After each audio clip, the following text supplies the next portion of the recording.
আসসালামু আলাইকুম। সবাই কেমন আছেন? আলহামদুলিল্লাহ আমি ভালো আছি। আপনি ভালো আছেন?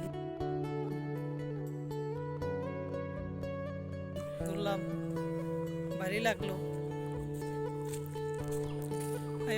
আজকে ঘুরে ফিরে আজকে সব দিন কাটাইলাম। আমি স্কুল থেকে ঘুরে আসলাম সব জায়গা থেকে। স্কুলে গেছি কারণ হচ্ছে যে আমার হাতে দেখেন সার্টিফিকেট আমার আর হলো আপনার পাসপোর্ট। গেছিলাম এটা আনতে স্কুলে। তাই সারাদিন ঘুরলাম চকে, প্রাকৃতিক দৃশ্য দেখলাম। আপনারা দেখতে আসেন, সব কিছুই সৌন্দর্য জিনিস। হয়তো আমার বয়সটা ভালো না, বা আমার আমি কন্টেন্ট কমিশন বানাই না। কন্টেন্ট বানাইলে আমার বয়সটা অত সুন্দর না, আমি কন্টেন্টও বানাতে পারি না। এই জাস্ট টুকটাকে যে প্রথম বানাইতেছি কন্টেন্ট আমি। যদি আমার কথাবার্তায় কোনো কিছু উল্টো হয়ে থাকে ক্ষমা দৃষ্টিতে দেখবেন, কারণ আমি কন্টেন্ট কখনো বানাইনি।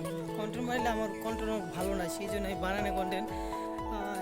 যেমন আজকে চলে যাবো, তো এই জন্য একটা শর্টকাট একটা কন্টেন্ট বানাই।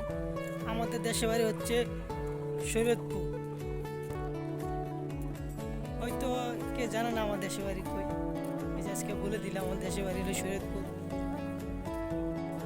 আমাদের দেশের সব জিনিস চাষ করা হয়। এই দেশে আপনার ভুট্টা ক্ষেত, এই যে পাশে ভুট্টা দেখতে পারতেছেন, জানি না আমি নিচে নামতে পারতেছি না, মানে গিয়াতে ময়লা তো এই জন্য নামি না, তোলা ভালো উঠেছে এই জন্য। আমি দেখাবো আপনাদের ভুট্টা দ্বারা। যাই হোক, আপনাদের পরে আমি দেখাবো একটা ভিডিও করে। আল্লাহ হাফেজ, এই পর্যন্ত শেষ। ওকে, আল্লাহ আসসালামু আলাইকুম।